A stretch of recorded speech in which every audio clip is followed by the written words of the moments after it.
Hey, Brendan, this is Christy from Topic. I'm guessing you're on your flight to Mexico City right now. I just wanted to make sure you received my email because I haven't heard back from you. So the gist is, we really want a proper dinner party from you this episode, not like an art walk or a pizza party, but like an actual dinner party at the home of a local person. Just like you promised when you pitched us the podcast, remember? Okay, let me know if you have any questions. Also, I was looking over your receipts, and you can't expense cocktails on non-travel days. But I'm going to assume that was a mistake. Okay, hasta luego. This is Not Lost. Each episode, a friend and I go somewhere to find ourselves. And yeah, try to get invited to a dinner party. I'm Brendan Francis Newnham. This week, my friend is my frequent co-conspirator, the writer Danielle Henderson. Welcome to Mexico. And the somewhere? Mexico City. 37. We ask that you Sí, sí. O sea, para dejarlos exactamente, luego está. Driving through a neighborhood, you see people kind of just going about their Friday morning routine, and then you kind of turn on an avenue and it's very open and city-like. Yeah. It's cool. After dropping our things off at our rented apartment, Danielle and I cruise the streets of Mexico City in the back of an Uber. We pass clusters of people gathered near food carts and coolers filled with 25-cent tamales. The streetscape shifts from neo-colonial buildings and big trees to low-slung auto repair shops baking in the sun. So where we go? We're taking this Uber where? I thought we started the Zocalo, Okay. the main square, which is the center of Mexico City, the city of 20 million and growing. And so we're meeting Professor Pavel Maldonado, and he's a professor of culture at the University of Mexico. So I thought he could kind of get us our bearings. Cool. Because I could just do this all day. I could just be in this Uber. I know. driving around. I know. Well, there's a lot of color here. There's like red grid, white. There's also a woman wearing an orange, like he has a uniform with CDMX. She looks like she works for the city, sweeping the street. I like uniform culture. I feel like Don't expand on that. That is such a privileged New York thing. No, it I doesn't. love uniform it doesn't have culture. to be. That's not privileged New York Oh my thing. God, you know how cool Why is it is that to wear a privileged? uniform? I've worn them. Like I don't. Danielle might not share my appreciation for chic workwear, but it was important she and I were on the same page about our mission in Mexico. Because yes, we were going to learn about the secrets of masked wrestling, eat great food, and get private dance lessons, but we also had a very specific objective. She was really adamant that we have to have a dinner party this trip. I mean, that's on you. It's just not realistic for a travel show. I think if we were here for a week, sure. For 2 days? I mean, like, honestly, I feel like the beginning of the show, I did think it was a good idea.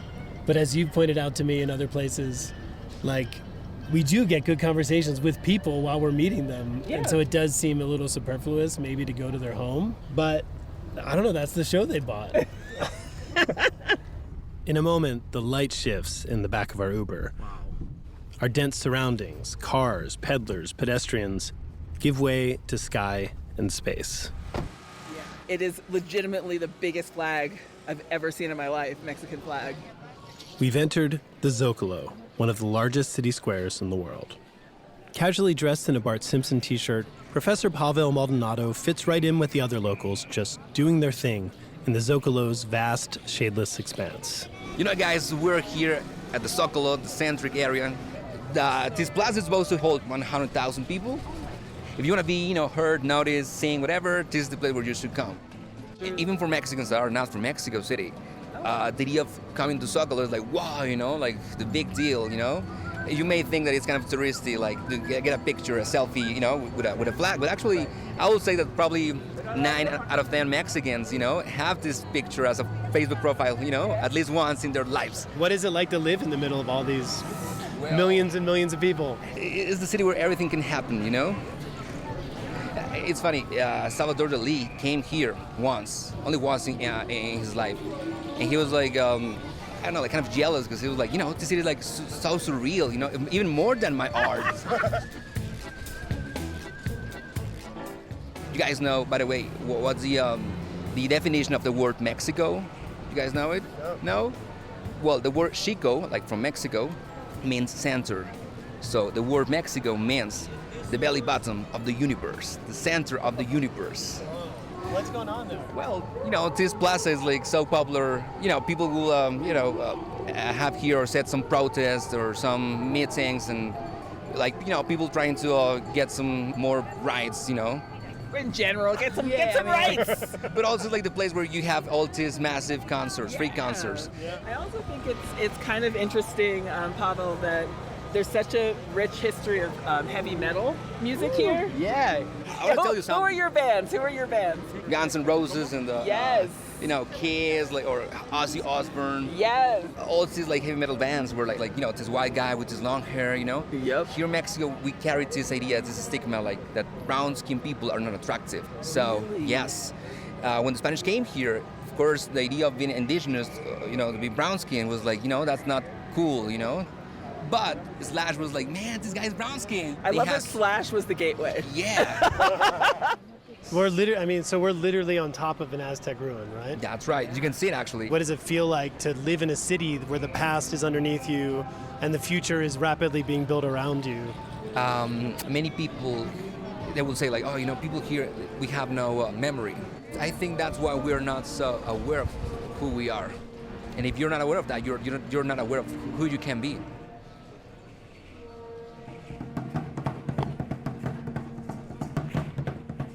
We hear drums and follow their sound to a far corner of the Zocalo. We find a roped-off area of dark stones and partial stairs, remnants of a temple built in the 14th century for worshiping the god of rain and the god of war.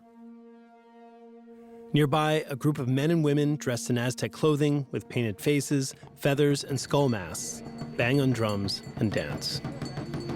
This place was so important for the Aztec civilization. It was the place where you can get in contact to the gods, the goddess, pay tribute. Are these people actual Aztecs? No, they are. They went to NYU.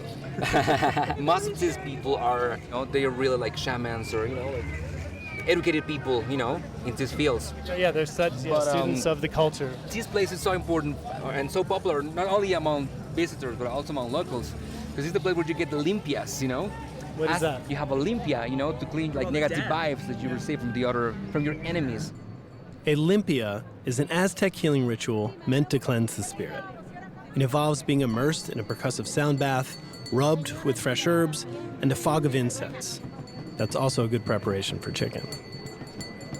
You're heartbroken, you're jobless. Well, come here and get a limpia, man. Maybe I need to get one. Yeah, I think I need some bad vibe removal. How do we do it? Okay. Pavel approaches the shaman and lets him know I'm in the market for Olympia.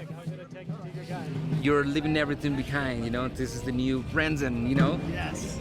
I'm wishing for this show to succeed because I want this to be my new future. And then also, I'm wishing for a dinner party to happen by the end of this weekend. Great. Close your eyes, please. The sound of the shell is gonna make the spirits, these bad vibes, these bad souls escape from Brendan's body. What? These rituals before and after the combats, it's the way that you can be protected. This is a new beginning for Brendan, and it's a new beginning for all of us right now.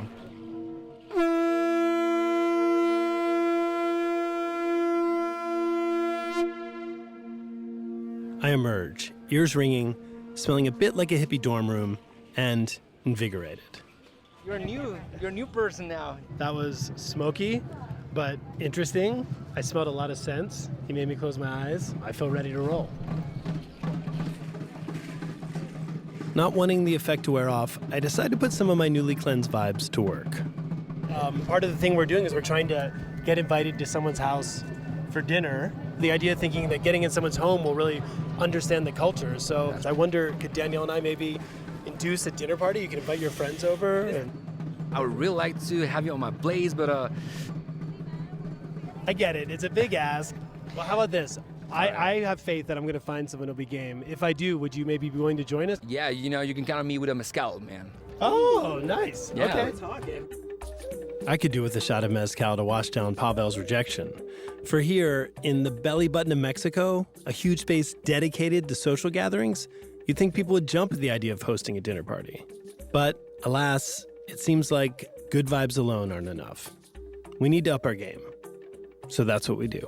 All right, so our next stop is dance lessons. Wait, you're having dance lessons? And I'm gonna hang out. We are going to have dance lessons, hopefully, because we are in a city where apparently everyone dances all the time, all ages, old, young, for formal occasions and informal occasions. I'm so excited to watch you do that. I personally don't dance because I cannot dance. I have no moves. I've got great rhythm. I don't enjoy. I don't know how to say it, but like, I'm at odds with my body, and I don't want to do anything that I know will make me look and feel foolish. Dancing is for like beautiful people who like to be seen, and I don't like that.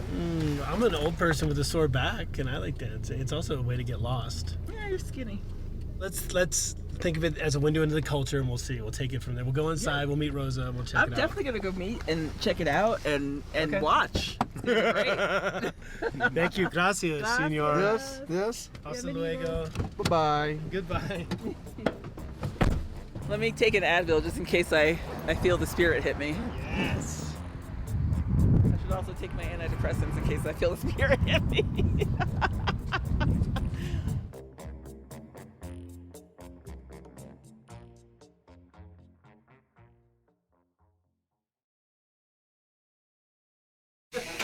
Hola, Rosa. Sí, coming. I'm Brendan. Hi, Rosa del Carmen. Danielle. Hi, Danielle. Part of the reason we wanted to come here, or I wanted to come here, is because it seems like dancing is a very big part of the culture here. Yeah, it is.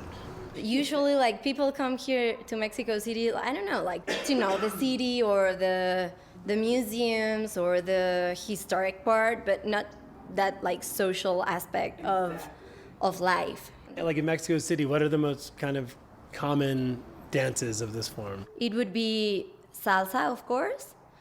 Danzón, I think it's one of the.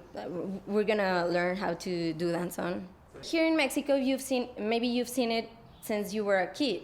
So maybe even if you don't dance well, you kind of know how to do it. Right. You've seen it before. You know how it feels. Your body moves more like in a natural, organic way.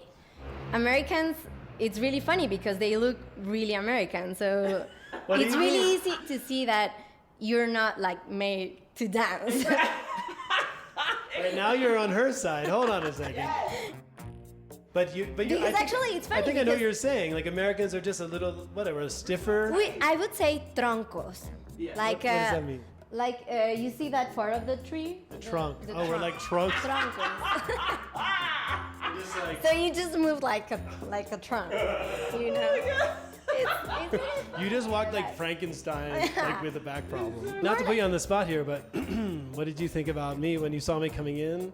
I thought, okay, Brendan, he's American. Oh my god! Oh my god! You're right, and yet somehow I'm offended. No, I'm kidding. No, I do walk not like at I came all. off a horse. You can be as great as you want, like, because you can have fun and you can learn, and that's what this is all about, like having fun. No, Are you hearing that, Danielle? I'm resistant to dance. I didn't tell her we were coming until we were on our way. Oh, really? And then she said, I thought you already knew. and then she said that I will watch you dance because I'm not going to dance. But I feel like Danielle will be an excellent dancer. Yeah, I think you're gonna be great. I'm too tall. I'm too big. I don't think I'll be No, good. but that's only like stereotypes. This is not ballet. We're not in Russia. You just have one right foot and one left foot. Yeah. You just have to like know how to use them. So I think everybody can have that kind of like redemption. All right, well, let's do it. Let's give ourselves some space Okay. just in case. Just get back No. up. You need to be a little bit closer than that. I know you hate these, but okay. At this point, Danielle and I are standing nose to nose. We look like wax figures on a wedding cake. One arm around each other's back, and the other stretched out in a right angle, poised to dance. So the basic step of danzón, it's a box. Okay? Danielle, you're gonna start with your right foot backwards. 1, 2, 3, 4. Okay, so they are turning right now. They are doing it pretty much well. I would say they're dancing danzón for almost 5 years. Danielle, she seems like this gorgeous European girl with a ballroom tenderness in her body. And Brendan postures, he really needs to have more confidence while leading. They seem they're having fun.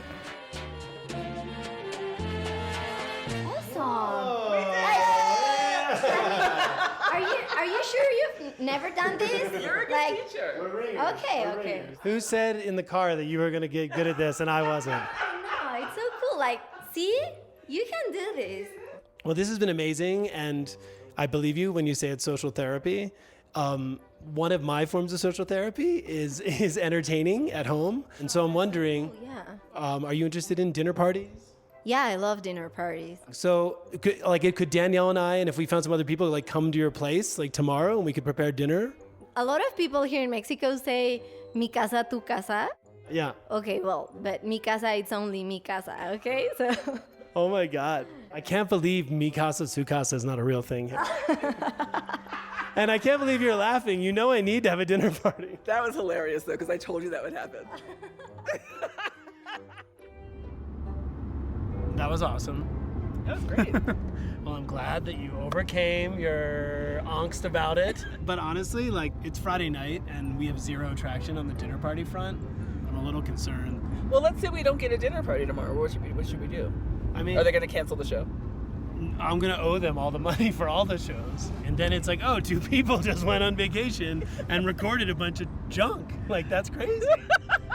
Like, have you ever seen that show? Like, what's the log line on that show?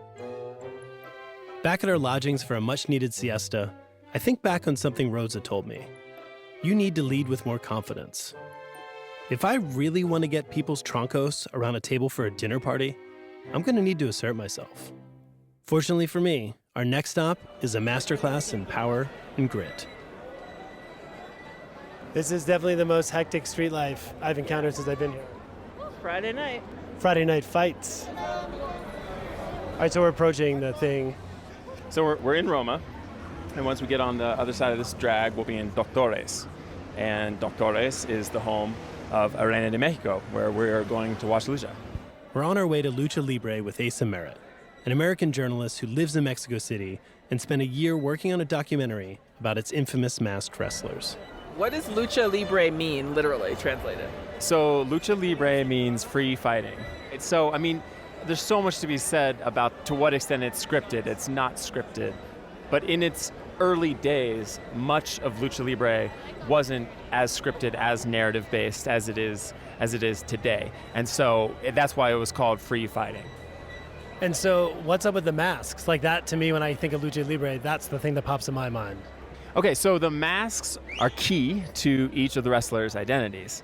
All right, so in the old tradition of Lucha Libre, in the golden era, was these luchadors who went their whole life without revealing their identity. So they would even wear their mask in public. They would wear their mask on the plane, and the security, they had passports, they had their mask on, and no one really knew. And El Santo, the most famous luchador of all time, he had like a closet in his house, and his children thought he was a traveling businessman until they were like 8, and he finally spilled the beans. So the mask traditionally is this symbol, and it's a way for the wrestlers to keep their anonymity, but it's also integral to the storytelling of Lucha Libre. So Lucha Libre is all about good and evil.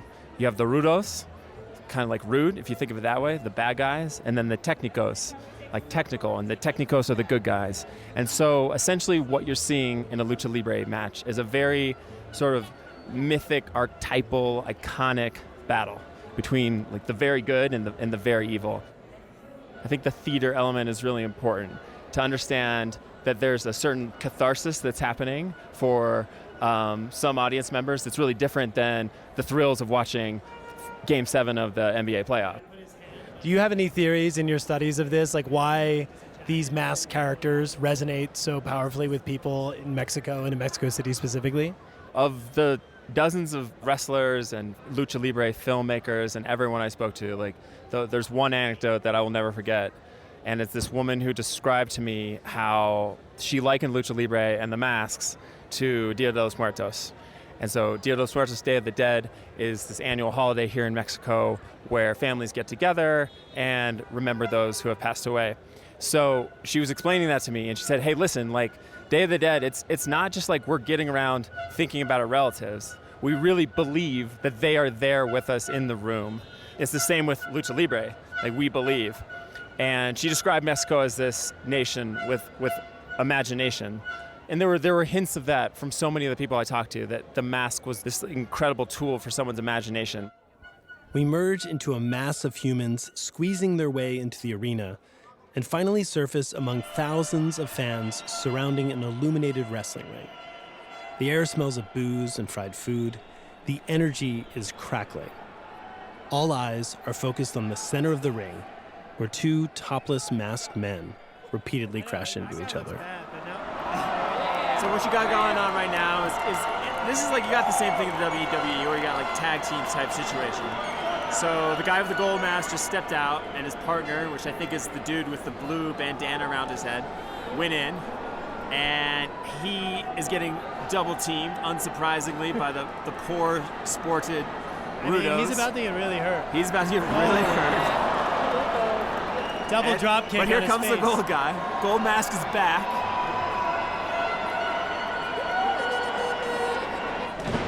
Oh, that sounded like it hurt.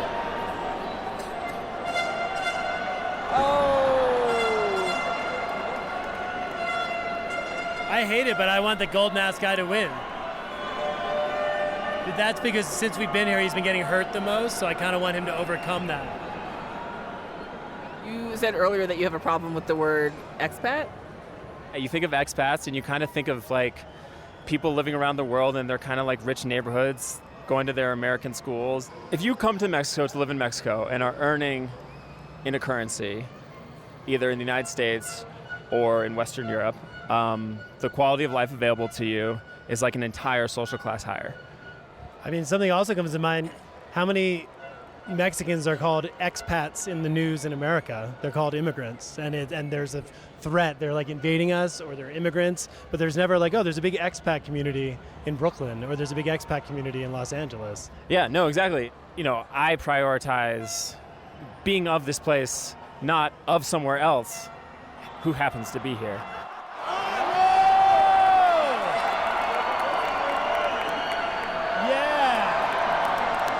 Go do body slam. I mean, look, they're made to be as dramatic as possible, right? So they're always really dramatic. Lucha Libre, a made-up social occasion that inspires camaraderie and provides an outlet for emotions and the imagination. Kind of like my idea of a good dinner party. Except at dinner parties, the stakes are nothing less than body slamming our collective ennui till it begs the ref for mercy. I ask Asa if he's ready to enter the arena with me. Sorry, man, I just had a kid. No way. Really? Yeah, 7 days ago. Right, okay. Well, thanks for taking us on this tour. This wasn't good. We had only one more day left in Mexico City, and still no plans for a grande dinner fiesta.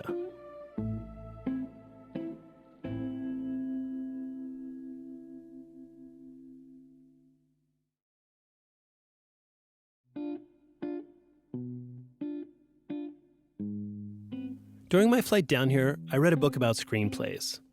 Apparently, in every movie, from Harry Potter to Parasite, there comes an all is lost moment.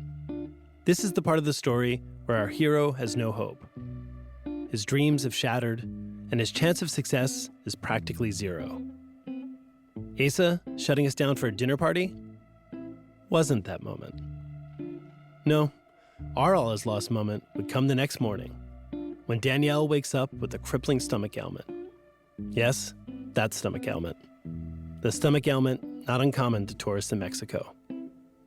This is the moment all is lost. After loud sobbing in the shower like an out-of-tune mariachi band, I get dressed and drag myself over to what was supposed to be our final meetup before our triumphant dinner party. Omar? Yeah. Hey, Brendan.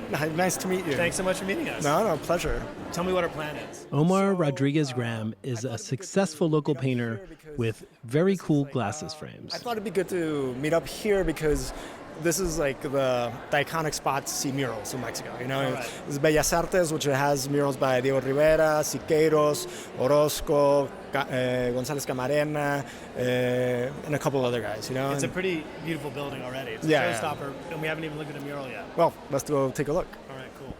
We pause in front of a huge abstract mural the size of a billboard. There's magenta, teal, yeah. purple, lavender, gray, You're good red. with color. I thought you were only a sound guy. So yeah, we're in like this big 4-story hall with a lot of like Art Deco motifs that have been Mexicanized. So it's like Art Deco meets Aztec. Yeah, exactly. I grew up here. I was born in Mexico. My father was a painter, but he also did set design. So when I was a child, I'd come to Bellas Artes to see the operas he did or to see other plays that he worked on. And so like there was always like a very special place in my heart for the murals. And I do think it's something very particular to Mexican art. If I remember the history correctly, the first mural was done by Diego Rivera. So is this a Rivera right So here? this is Rivera, and it basically shows like the power of man, of science, of technology. The mural we're looking at is called Man, Controller of the Universe.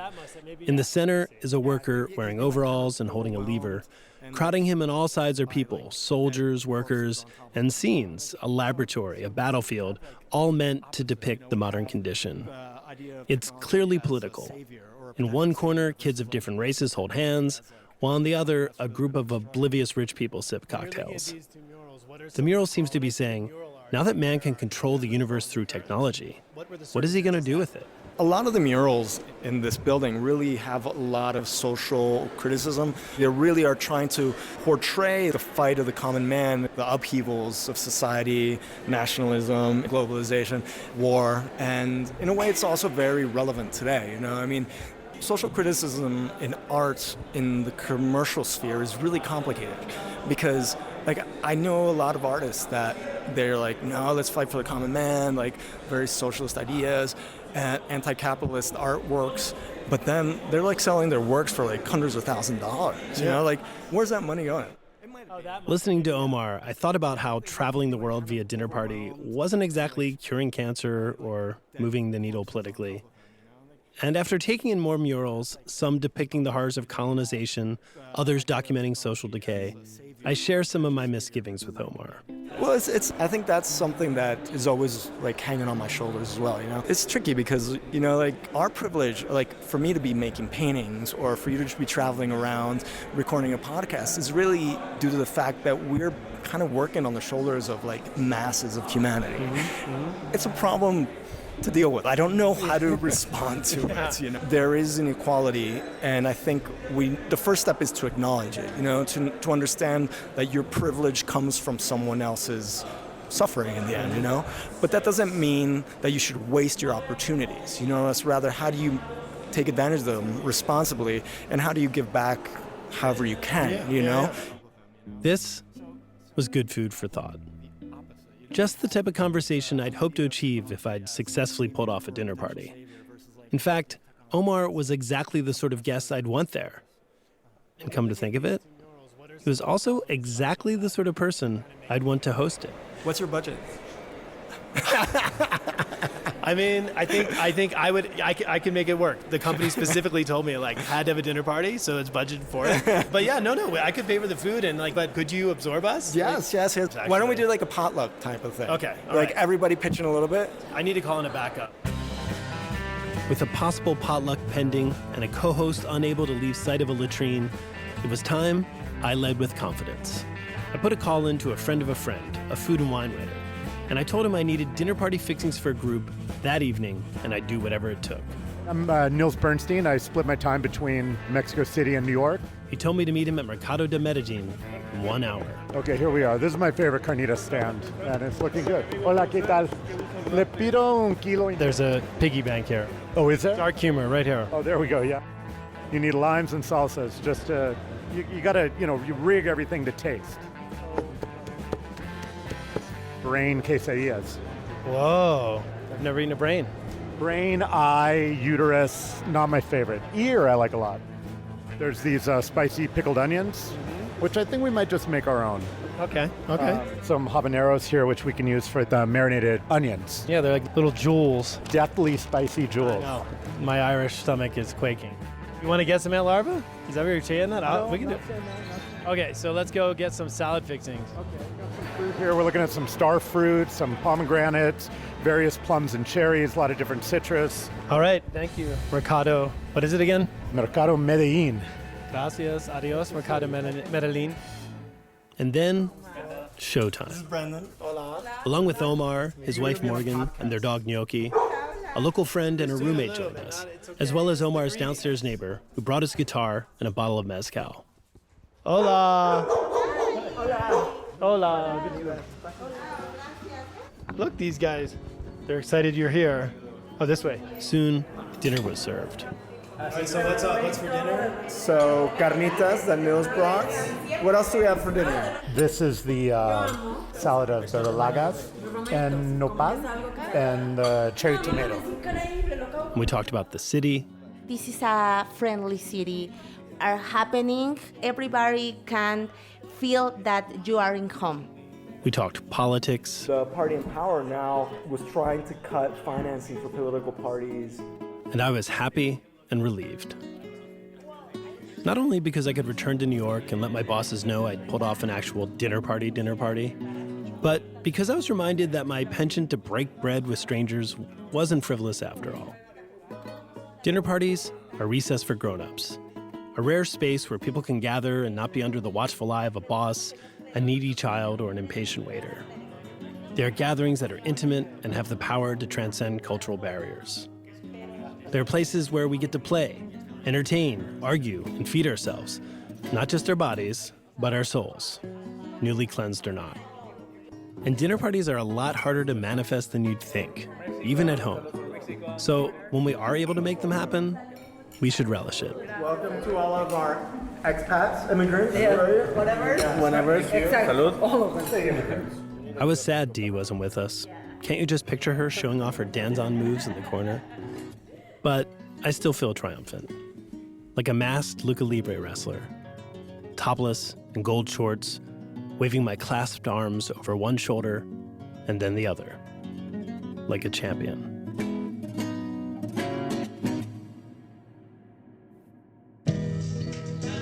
The lead producer on this episode of Not Lost was the unflappable Tally Abacazas. The show was also produced and written by me, Brendan Francis Newnham. Our associate producer was Jackson Musker. Our story editor for this episode was Mira Burt-Wintonic. The show was mixed by Hannes Brown. And a big thanks to my friend and this episode's travel partner, Danielle Henderson. Not Lost is a co-production of Pushkin Industries, Topic Studios, and iHeartMedia. It was developed at Topic Studios. The show's executive producers are me, Christy Gressman, Maria Zuckerman, Lisa Langang, and Latal Malad. Production assistance on this episode also came from Jacob Smith, Amy Gaines, and Julia Barton at Pushkin. Our theme song was created by Alexis Georgopoulos, rhymes with Metropolis. And muchas gracias to Professor Pavel Maldonado, Rosa Maracarmen, Asa Merritt, the great Nils Bernstein, and I am forever indebted to Omar Rodriguez-Graham, his wife Morgan, and their dog Gnocchi for their hospitality. If you want to see some pictures of where we went or learn more about our guests, you can head to notlostshow.com. And if you could just take a moment right now, you're not traveling, or maybe you are. If you just head on over to Apple Podcasts, rate and review us, oh man, you are going to feel so great, and we will too. It's an easy win-win. You can learn more about Topic Studios at topicstudios.com. And to find more Pushkin podcasts, listen on the iHeartRadio app, Apple Podcasts, or wherever you listen to podcasts. I'm Brendan Francis Newnham. Until next time, bon voyage.